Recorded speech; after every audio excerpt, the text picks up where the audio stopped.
everybody. Welcome back to the Couch Sports Talk podcast. I am your boy Goozy here with Young Ian Philanthropist, and on this fucking podcast, on this fucking show, on this video that you might be watching on YouTube, we get sports the same way you do, sitting on the fucking couch, and there's no better way to live life other than that, especially on Sundays, and we're going to be covering a lot of the NFL action that went on today. But before we go on to that, how are you guys doing today? Horrible.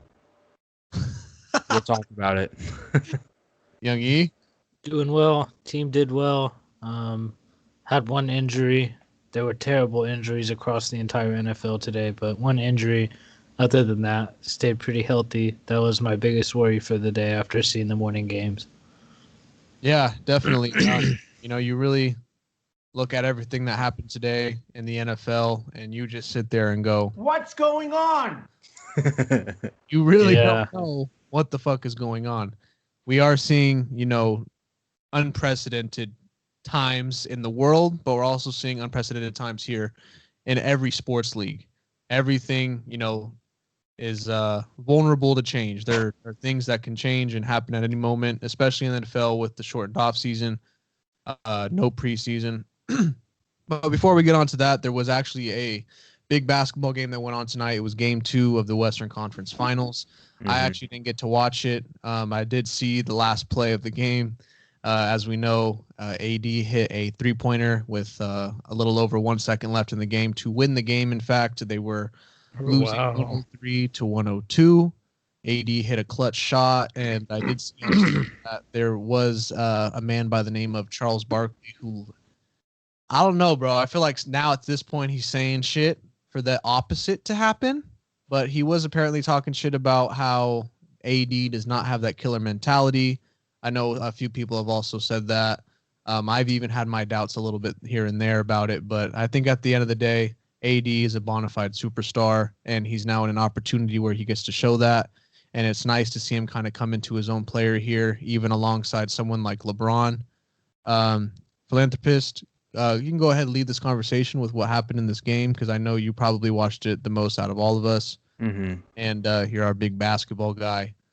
What did we see here from the Lakers? And do you really believe we'll see a sweep? Yeah, it's a wrap. The Lakers were in control for most of the game. The Nuggets made a push in the third and the fourth quarter and brought it back to be close.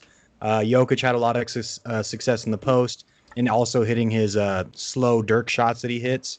But yeah, at the end of the game, there was a look for AD. He got a wide open look at 3, and he hit it and he sunk it. And really, from everything I've seen, the Nuggets are just outmatched at this point.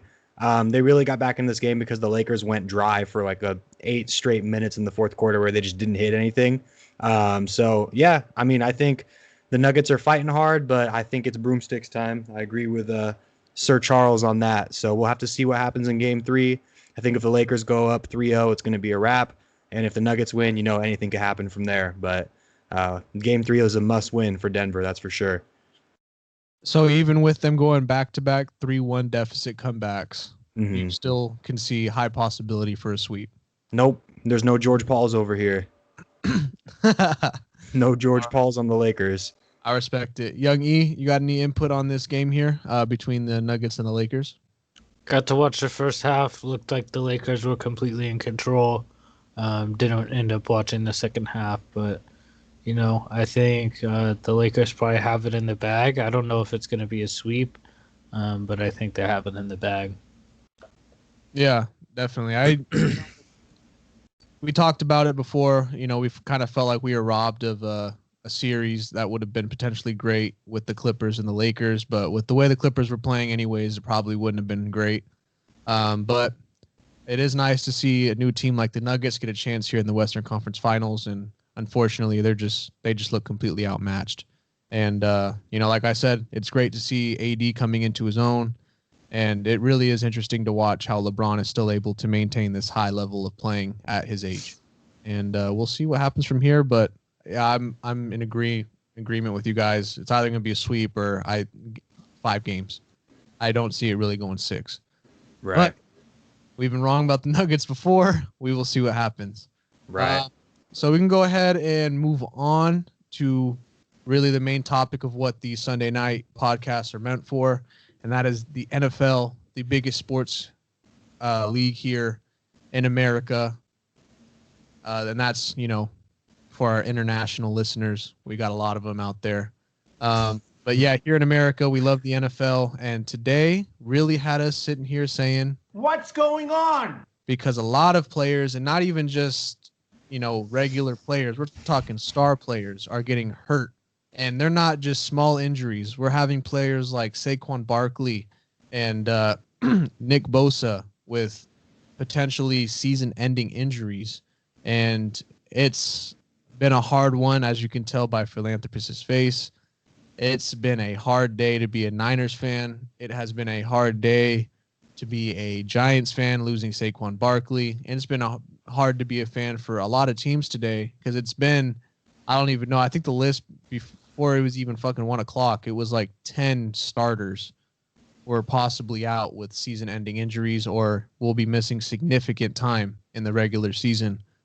And, this could be accounted for with the lack of preseason or the shortened off season.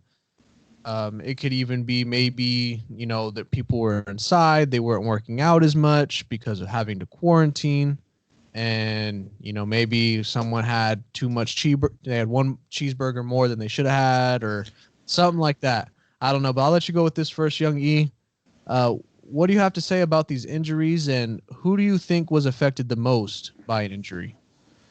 I think today there was a team that lost due to an injury. I think there were teams that suffered a lot of injuries, and it's going to really hurt them going forward. And I'll say there was 2 teams that lost today due to injuries, and I would say the Giants probably lost due to injury. But also the Giants did not play well, so, they kind of deserve to lose. But a team that played really well and fought in their own until the end and unfortunately lost because they lost their quarterback was the Denver Broncos. Tough loss for them. They hung in that game with Jeff Driscoll playing quarterback. We watched it. The entire game they hung in the game with the Steelers. To me, it showed me the Steelers are a very beatable team by any team that's good. But I think, Jeff Driscoll played well, but he had a lot of incompletions, and also he got sacked quite a bit, and I think Drew Lock has the escapability to get out of that, and I think he would have put up a little bit more of a fight. So I think both of those teams lost due to injury. Saquon's probably gone for the season. Drew Lock yet to see, but initial is 4 to 6. Philanthropist, what do you have to say about these injuries? And, I got to be honest with you. I think your team out of any team so far will be affected the most by these injuries. What do you have to say about that? Yeah, essentially the 49ers had season-ending injuries to their team this year. I don't think we're going to be able to compete in the NFC or the NFC West after what happened today. We did get a victory against the Jets, which isn't saying much, but we could beat them with our third stringers, to be honest with you. So I'm going to go through a list of everybody who got hurt today for the Niners.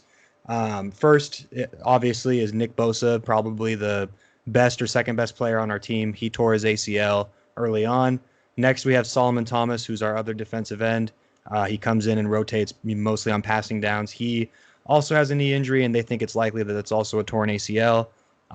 Jimmy Garoppolo, the quarterback, he has a high ankle sprain. Typically, that's a 4 to 6 week injury. Then we got our starting running back, Raheem Mostert, who had a mild MCL sprain, which they think it's going to be anywhere from 2 to 5 weeks. Tevin Coleman, our backup running back, also left with a knee injury that's yet to be determined. And really, we already have Dee Ford, who was out with a neck injury. We have Richard Sherman, who's on the IR. We have George Kittle, who also has an MCL sprain, but he's trying to come back as soon as possible. And, really, we're ravaged. We're at this point, we're at second or third string for most of our positions that aren't on the line.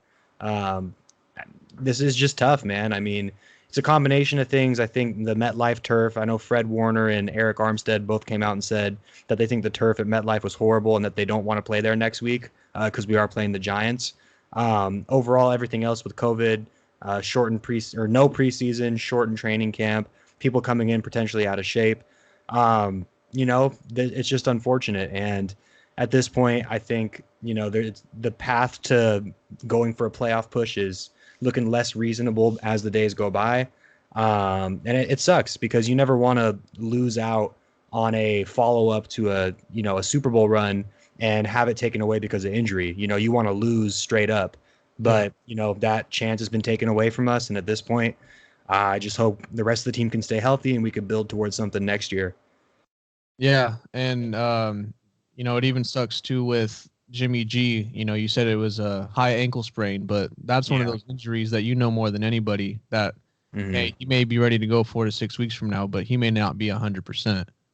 Yeah, it's on his dominant leg too, so it's the one that he's going to be planting off of to make throws. I mean, he really put a gutsy drive together after the injury happened near the end of the second quarter, and you could see when he was playing, he could barely stand up. He was essentially just catching the ball in shotgun and just throwing it off of 1 foot.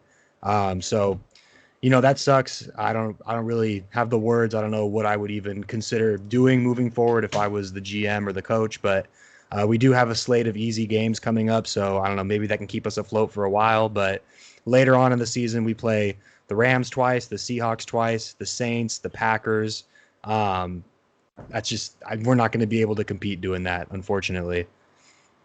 Yeah, and and then on top of everyone that you guys named with an injury, you had someone like Sterling Shepard, who, may not be a star, but he's definitely important to the Giants. And then you have Christian McCaffrey, who missed some of the game because he had a hamstring. Cam Akers was out because of ribs. And then, like we talked about, Byron Jones was out, which I think was the reason why we lost. And then Cortland Sutton got hurt again. Anthony Barr got hurt. And then, yeah, man, it was just awful day, ugly day for the NFL. And unfortunately, a team like the Niners seemed to get, a lot of injuries all at one time. And especially in a game, where it doesn't really necessarily mean much, where it was against the Jets, that's where it hurts a lot too. Right. So yeah, man, it's just a lot of pain and suffering today in the NFL. F in the chat, GG, all of it. It really sucks. But I think one thing that benefits a little bit is that they did make the NFL did make that change to the IR. So, you can be IR for about, I think it's 3 weeks, and then you can hop back in. So I think that'll help some teams out. But yeah, man, that lack of preseason, lack of preparation seems to be really hurting some teams. And, we might even, it's kind of looking like we might see someone that we didn't expect to win the Super Bowl, just because we never know how this is all going to play out. So we definitely got a really interesting story ahead of us. How about them Cowboys? All right, we can go ahead. That's a good little transition. Let's move into talking about one of the craziest games that have happened in my recent memory. And it definitely reminds you of a game that was historical in the comeback department, one brought back by the GOAT, Tom Brady. A few years ago, Falcons were up in the Super Bowl 28-3 and ended up losing. And today, they were up against the Cowboys 29-10 at some point. And what's crazy about it is, in my opinion, Dak Prescott is nowhere near Tom Brady. And the Cowboys, I don't think, are as coached as well as the Cowboys are. I mean, the Cowboys aren't as coached as well as the Patriots were then. I think this is just clear, super clear incompetence by Dan Quinn. He needs to be gone. Matt Ryan, Julio Jones, Calvin Ridley, that trio, they deserve better. It would be really hard as an offensive player when you know that especially Matt Ryan, you were an MVP at one point. Julio Jones, you're a superstar, and you guys put up points consistently. And then, you have games like this where you're putting up a bunch of points. You should be literally cruising to the finish line, and yet you still lose. Philanthropist, what do you have to say about this game? And I totally agree. The Falcons and probably the Cowboys should be taking out that Hennessy, but they're going to be taking that Henny very differently. So what do you have to say about this game? How about them Cowboys today? Man, listen, Dan Quinn's got to go. You got to you gotta hitch a hike out of town or something. I don't know. Take the bus, take the train, take the plane, whatever you got to do. This is unacceptable. They were up 20-0 at one point, and then 39-20, I believe, before blowing that lead as well. At the same time, though, Dak really had a fantastic game today. The addition of CeeDee Lamb to that offense really looks like it's opened up some routes for not only Amari Cooper, but for Gallup as well. Zeke is playing very well, too, a little bit above what I was expecting from him. Not necessarily rushing the ball, too, but he seems to be receiving a lot better out of the backfield than he has in previous years. The defense with Dallas, they got to figure something out. I don't know what happened today, but Matt Ryan came out slicing and dicing like the good old days. Overall, though, I think the Falcons lost this just as much as the Cowboys won, especially that last onside kick. I don't know if you guys saw that, but Gosh, that's coaching. You can't. that is coaching. Those players are not so bad to not make a play. Something special teams has been neglected on their end for that to happen.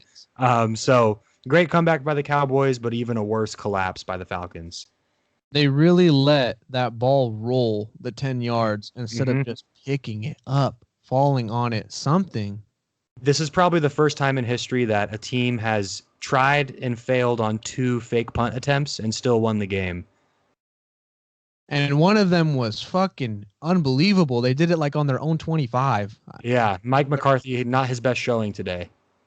Yeah, it's very unfortunate that even with those coaching mistakes, he still gets rewarded with the dub. But It is what it is, and that's what makes the NFL so interesting. Young E, what is one game that you want to talk about today? What surprised you with this game? The game we talked about. The game you're wanting to talk about. The Cowboys and Falcons, real quick. Okay. I just want to say the Falcons lost this game. The Cowboys didn't win this game. The Cowboys kind of deserved to lose this game. Dak played really well, but other than that, they played like shit. So Falcons lost that game. Because we already talked about the Broncos a little bit, and they really did play really well with Jeff Driscoll and put up a good fight. KJ Hamler looked good against the Steelers, but ultimately the Steelers came out. Ben kind of looked like shit. So something to think about going forward. Okay. Couple good throws. Not giving credit to this man at all. He hit Claypool on this 55-yard dime. And it was a good throw. He was like, yeah, but anybody could make that throw or something like that. And I was like, no, I was just saying they get in a rhythm when they practice that so much, when it's a 9 route and you just catch the ball in shotgun, set your feet and throw. That's all he did. He caught the ball in shotgun, he set his feet and he threw it. Yeah, it's super easy. All NFL quarterbacks can definitely do that. I agree. I mean, maybe not Mitch, maybe not Josh Allen, but I'd say good half of them could. Okay, but that wasn't his only, and I'm just agreeing with you for sarcasm, but I also think he made some other good throws. No, he had some good throws in the game, but he made some really bad throws in the game too, which overall didn't look all that great. Against a better team, couple more picks. I thought he played well today, unfortunately. I just think overall what I keep seeing from the Steelers is they're not going to be able to play with the Ravens. No, definitely not. But the game I want to talk about this week that I got to watch in the second games, other than the Ravens and Texans, that was a blowout like I expected. But I got to watch the Chiefs and the Chargers. This was a hard-fought game until the end. Justin Herbert actually really impressed me. He looked good. He spread the ball out. He was throwing it all over the place. And the Chiefs looked vulnerable. I'm a little worried about the Chiefs. I mean, I'm not. We get to play the Chiefs next week on Monday Night Football, and them coming off of a bad week worries me a little bit on one side because they're going to come out more motivated, but it also kind of gives me hope because they played overtime, and who knows how much of a toll that takes on the team. And they played it until damn near the end of overtime. There was 1 or 2 minutes left to overtime when the game was finished. So overall, really good game. But the Chargers might be a better team than we thought. And with all the injuries, If they make the move to Herbert and he settles in, they might be one of those sneaky teams for the playoffs. Yeah, I got to say real quick that I thought Herbert looked very poised at times, where you wouldn't expect that coming out of a first year quarterback, and especially one who everybody claimed to be unpolished in his game. So yeah, I was very impressed with him, and I think they should stick with him. And I will say too, I think it did help in a way that there was no film on Herbert, so there's going to be some times where he was going to play well, and it was a divisional game too at the end of the day. So I know that the Chargers always play the Chiefs well. I'm not concerned about the Chiefs at all. Philanthropist, you got anything to say about this game?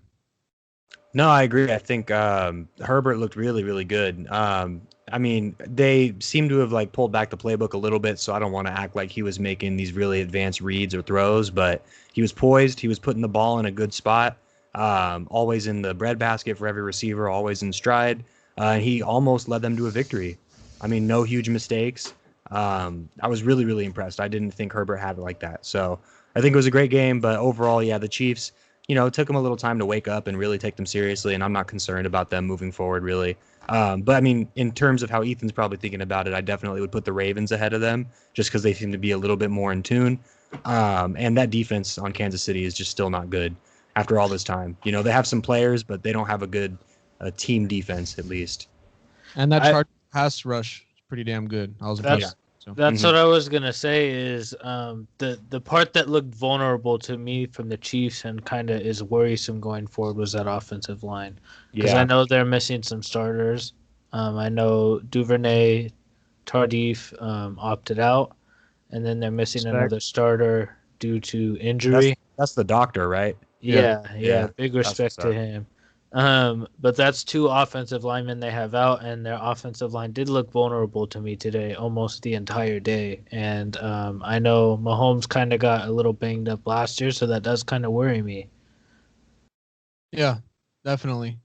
Looks like we're going to be seeing maybe an up-and-coming Chargers team here the next couple of years, and we'll see what's going to go on with the Chiefs. But I agree. I'm also worried about the O-line. Let's go ahead and jump to the game that just ended before we hopped on here. It was really my game of the week, and it was close. It ended in typical Patriots and Seahawks fashion. Came down to the very last fucking play, right at the goal line. I thought that the Seahawks did a good job, especially with Russell Wilson. They did a good job of spreading the ball out, doing some play action, running the ball a little bit. I thought the Patriots did a good job of utilizing Cam and his legs, of course. You know that they were going to continue to do that.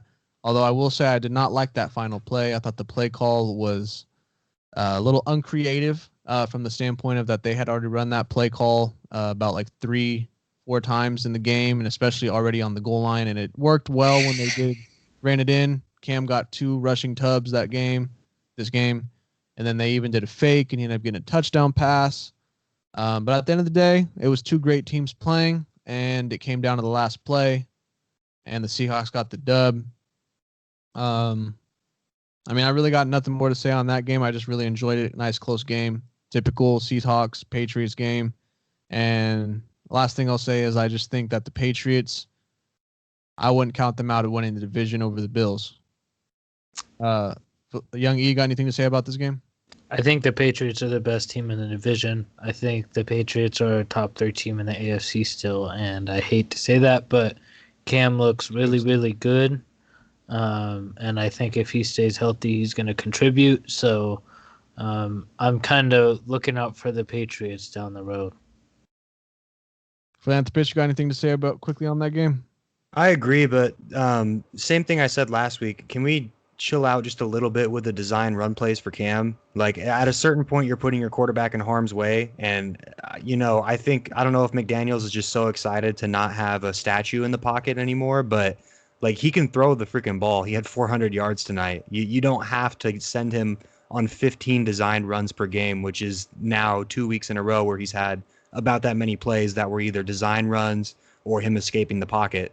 I know it works. They get touchdowns, but I don't know. I would just try to tone that down a little bit and try to open up the playbook a little more for some play action looks or for some just conventional shotgun passes. But yeah, overall, I had no indication that the Patriots were going to put up this good of a fight against the Seahawks. I mean, they almost won. I think it's a very impressive showing for them. And I agree with Ethan. I think they're going to be up there with the Bills. Probably even I'd give them the edge right now in that division. With the Niners having their injuries, do you think that the Seahawks are right in the position to take that division? Oh, yeah. I mean, I thought they would if the Niners were healthy this year. So, yeah, Seahawks definitely. The Rams look really good. And, I mean, shit, the Cardinals look good now, too. So, it's going to be one of the best divisions in football like we predicted. Yeah, definitely. Real quick, you guys talked about your guys' teams a bit. I'm going to give just a small little comment about my team. It's not really much worth talking about. We got torched by Josh Allen, who, sometimes I'll defend. I think he gets a lot of hate, but, there's some throws like he did today where sometimes you question what your defense's talent is even at if he's torching the way he did today on the Dolphins. And with Justin Herbert and Joe Burrow both showing that they can ball, and I know it's only 2 games and 1 game for Herbert, but I think it's time for Tua, and I'm ready for it. You might as well throw him out there, see what happens. We got to be careful about him getting hurt again, but I'm ready for Tua. Young E, was there another game that you wanted to talk about? I'll just talk about the Ravens real quick. It was a nice game to watch.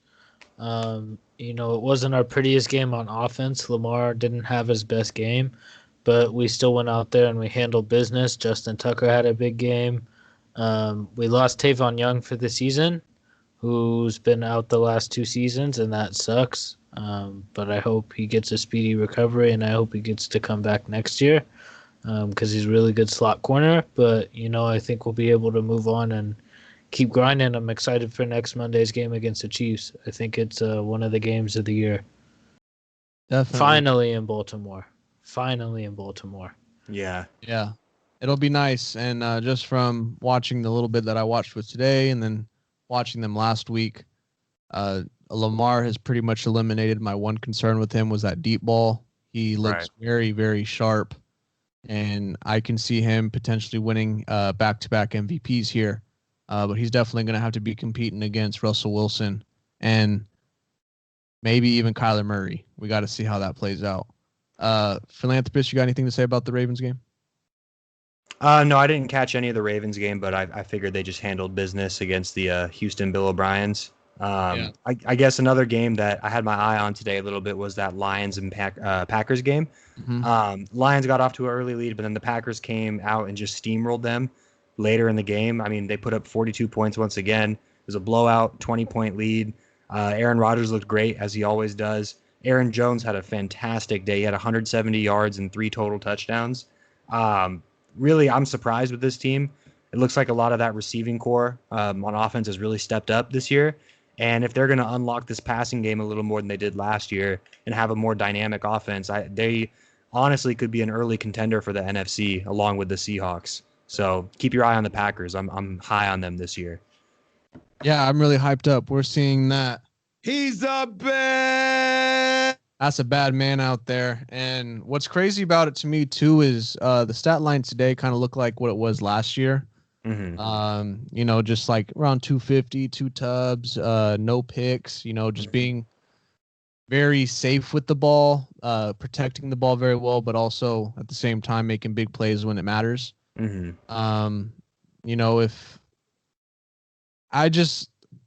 It makes you wonder what would have happened if the Packers took a first-round wide receiver. Yeah, it really does. That's true. Yeah, or even one in the second round. Mm-hmm. Like this team really would be explosive. As they already look explosive. I'm excited to see the Packers. What happens to them, especially with the fall of the Vikings. They haven't looked very well at all. So Vikings been a disappointment. And right now, as much as I hate to say it, Young E, it looks like Money Mitch and the Bears are the Packers' biggest competition right now. No competition. None. No competition. Hey, Zero. Money Mitch and the Bears play the Falcons next week. They just might be 3-0, bro. Ooh, He was maybe. talking to me about that today, and I was getting upset thinking That about. might be the Dan Quinn swan song if they lose that one. Yeah, he might- Hey, but if the Bears go 3-0, we gotta give all respect to Matt Nagy. That's a hell of a Yeah. coach right there. Yeah. That's a I think hell of a we're all in coach right agreement there. that Matt Nagy was getting disrespected last year and this year. So I mean, I'm with you on that. He's a great coach. yeah, I mean, to get Dubs with Money Mitch as your QB. Mm-hmm. Exactly. Hey, today was ugly. Today Mhm. was ugly. Last week was pretty good, but today was ugly. He has flashes. I'll give you that, but I don't know. One thing I will say I have noticed with Mitch and his improvement is his footwork in the pocket. Mm-hmm. I think he still does it, but he's not doing it as much. Where just a little bit of pressure in his face, he starts to move like he's a tap dancer, and that's where you get into issues with interceptions and overthrowing balls, underthrowing balls, being inaccurate. You'll even see the same thing out of Josh Allen. So yeah, I like the improvement that he's been making, and we'll see if it continues as the season goes on. Another game that I wanted to talk about is someone on one of the teams that we all love, and that's Minshew. He had another big game against very, very good Titans defense.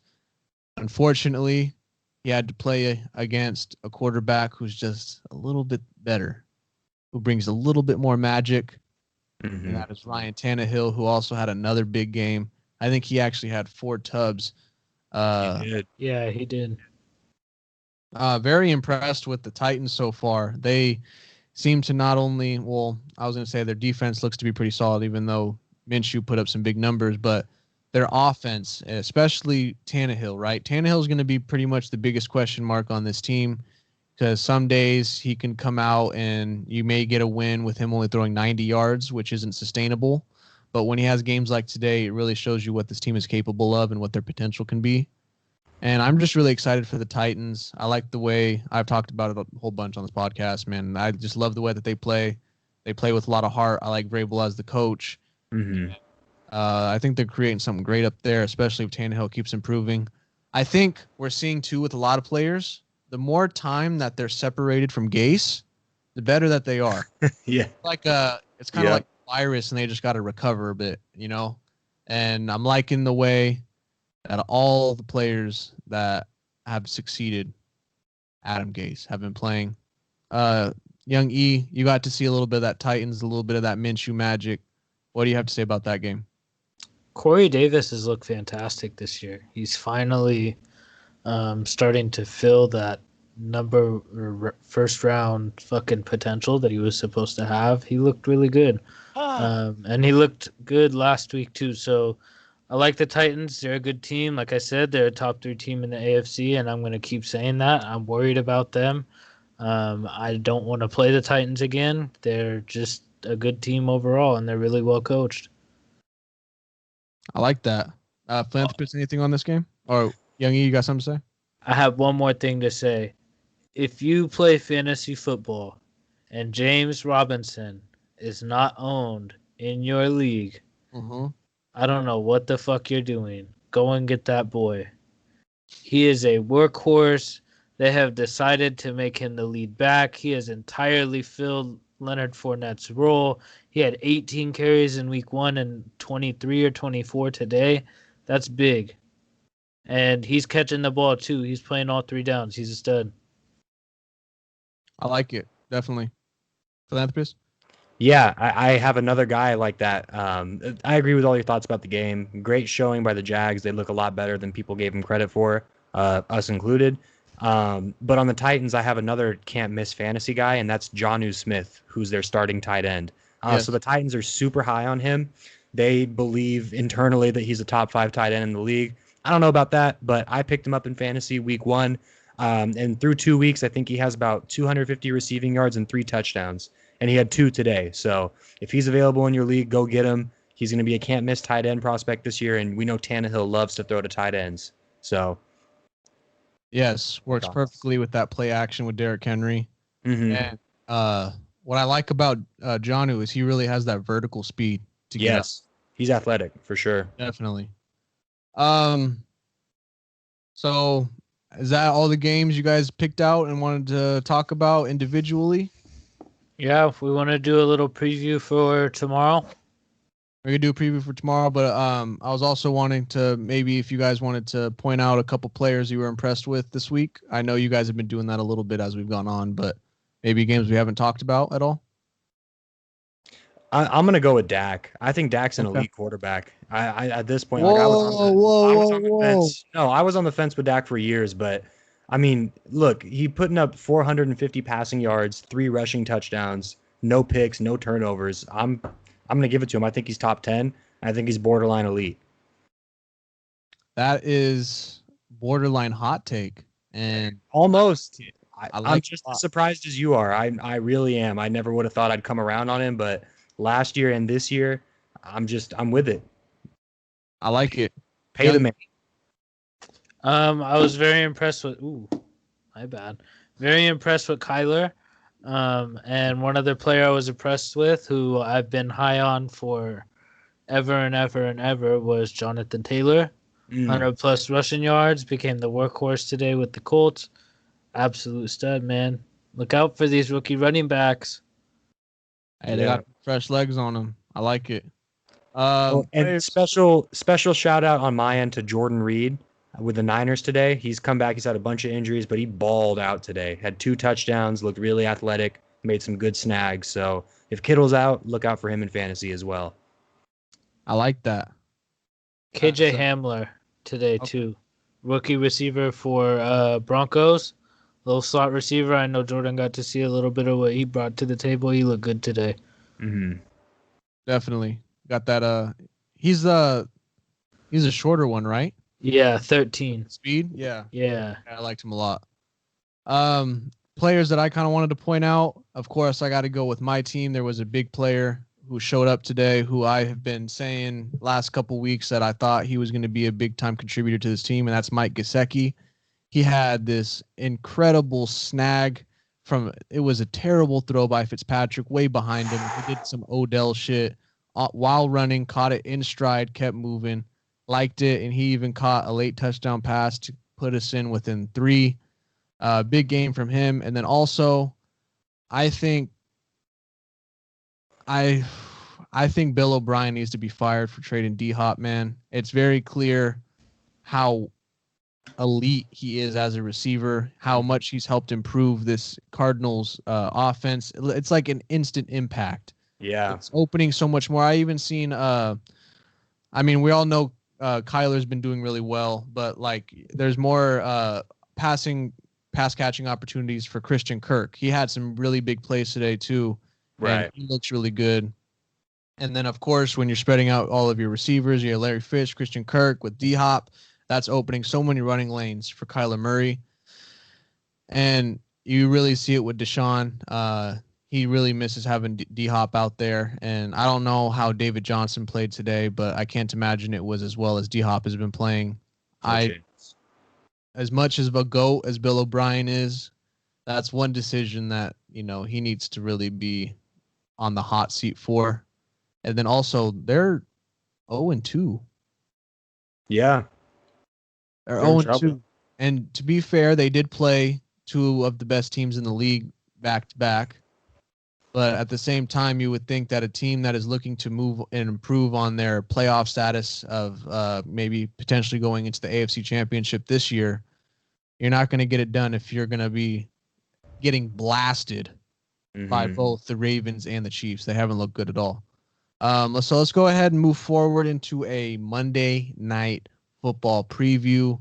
It will be the first game over in Las Vegas. I know we kind of talked about this on Friday night. The first video that was actually uploaded this morning. But are you guys excited for this game, especially after what happened today? And are you potentially worried about some of the players even getting more injuries? I know it's a new field and everything, so the turf should be fine in comparison to a place like MetLife. But are you concerned at all for this game, for anybody's health? I know we got people like Drew Brees who are getting up there in age. And then what else are you going to be looking for in this game? Yeah, I'm super excited about this one. This was my game of the week pick. I really, really, really like the Raiders this year. I have a good feeling about them. I like their roster, and I happen to be a little bit down on the Saints just based off what I saw week one. So with that being said, with them opening up the Death Star, I'm going to take the Raiders in this game. I think they're going to have a strong rushing attack with Josh Jacobs, or Jonathan Jacobs, excuse me. Is it Josh or Yeah, it's Jonathan? Josh No, Or- Josh. no, Josh. Josh. Okay, You're with thinking Josh Jonathan Jacobs, I think Abrams. yeah, Jonathan Abrams is you're right, the safety. But yeah, I think the Raiders are gonna have a strong rushing attack. I really like their roster. I'm not sure if their rookie receiver they have Ruggs, right? Yeah. Is he playing tomorrow? I don't know if he got hurt I bad. believe so. I Okay, believe I so. think Let he me should. look. But yeah, I like the way they look. I'm gonna pick them to take it. And then, like you said, Jordan, yeah, I'm definitely concerned for everybody's health at this point. It seems the NFL is gonna have a lot more problems this year. So, you never wish injuries on anybody. I hope all 55 are okay tomorrow and they can finish out the season and play hard. But I guess my biggest takeaway is I'm just really down on the Saints this year. I don't like the way they look at all. I think Drew Brees has slipped a lot more than anybody's gonna be willing to admit, and I think it's gonna be a surprise tomorrow. Yeah. And one thing before I let you speak, Youngie, I wanted to point out is the Raiders did play well against the Panthers, but they did kind of get clapped on by the Bucks this week. So that's something to take into consideration on how well they're going to play. And then Right. also Michael Thomas will be out tomorrow. So Youngie, Yes. what do you have to say about this Monday night game tomorrow?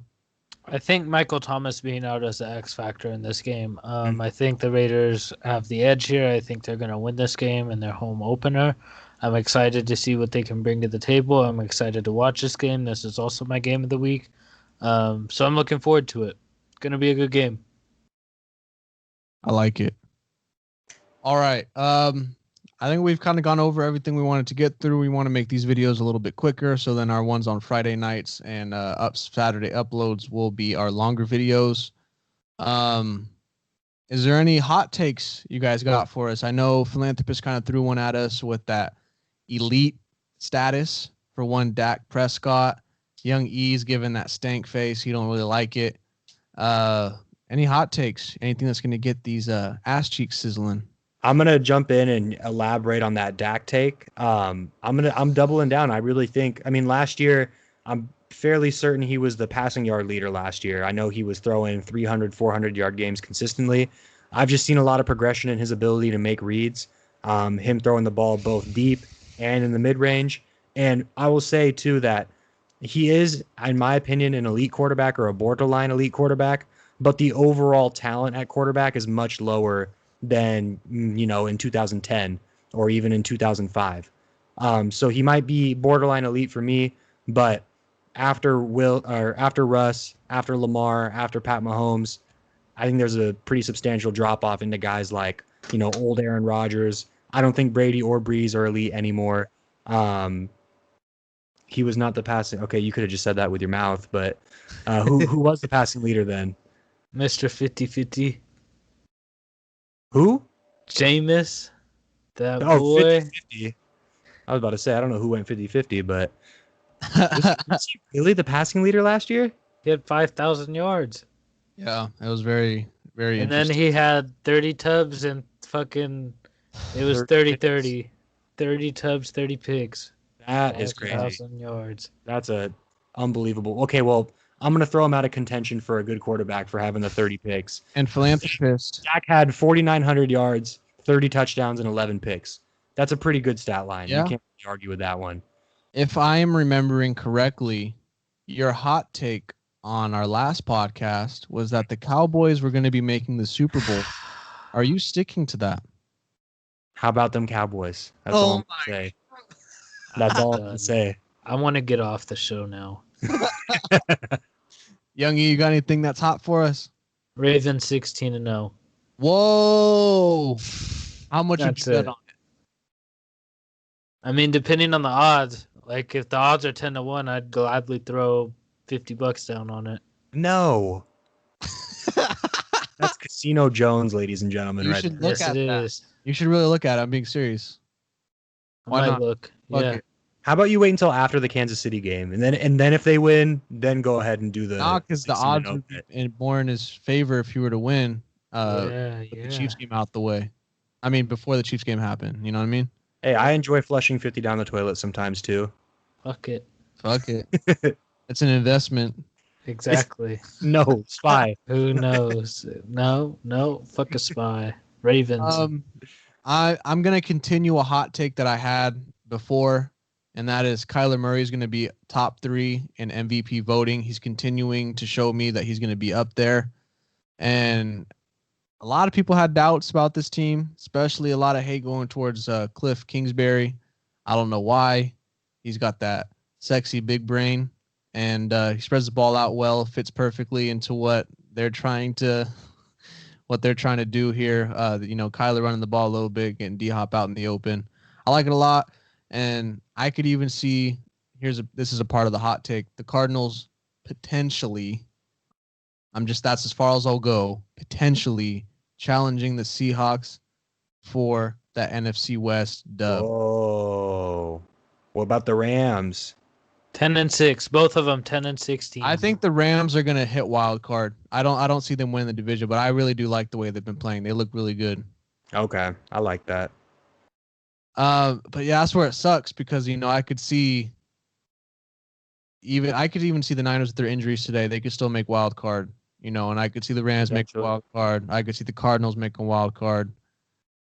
That's a fucking tough division. It's a really hard division to have injuries like that, Phil, and it's very unfortunate. I'm thinking about this, and I might make this my own hot take. Based on what I've seen from the other NFC divisions, the NFC North, Lions are trash. The Vikings look bad. The Bears are 2-0, but we're not very high on them, for the rest of the year. Okay, you look at the NFC East. Shit. Complete shit. All right, the Eagles are... You're just saying the Cowboys are about to make the Super Bowl. But they're the one... What I'm saying is they're going to win the division. They're going to be the one playoff team from that division, right? Okay. The NFC South, it's competitive on paper, but the Bucks, the Saints, I'm not high on either of them. Could we see potentially, and this might be, as a Niner fan, me having some dwindling hope, could we potentially see 4 playoff teams from one division? I don't think so. I don't think... If the worst team in the division is 9-7, you got 2 10-6 teams, and then the division winner. Could that potentially be enough? Every team would have to go 4-2 in the division. It's possible. That would be the only way.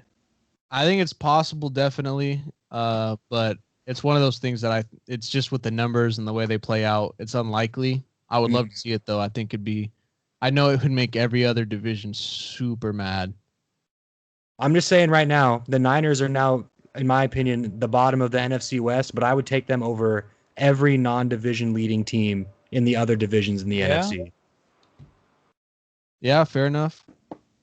I like that. That's a good little hot take. I could see that happening. I would love it to happen. It'd be a great story. I hope so. A little spicy. All right. That was actually, it seemed to go by pretty quick here. We're almost at 50 minutes. Any last comments you guys have regarding this week 2 in the NFL? Thanks for watching. Looking forward to week 3. So the same Thanks way for watching, everybody, and how about them Cowboys? It really makes me sad. I can feel the energy drained from Phil. It today really took a toll on him. It was tough. It was a tough day. And that feeling you have, I have that every week times 2. So I hope it gets better for you. It'll never get better for me. Nope, put 2 in. It's 2 a time. 2 a time. And I guess that's it for our show. Thank you for listening. Thank you for watching. This is the Couch Sports Talk podcast. We, just like you, get your sports information by sitting on the couch, being a fan just like you guys. If you like this video, please don't forget to give a like. Also, please subscribe. That helps us out a lot. It really gives us the motivation to keep on going up here and doing it. And leave a comment down below. Where did we fuck up? Where do we sound like geniuses? Were our hot takes a little too irrational? Let us know down below, and that will do it. I hope everybody had a good Sunday night, and when this is uploaded tomorrow, I hope you guys have a good Monday. Have a good rest of your day. This is the Couch Sports Talk podcast. I'm Goose, Young E, and Philanthropist. Let's get it.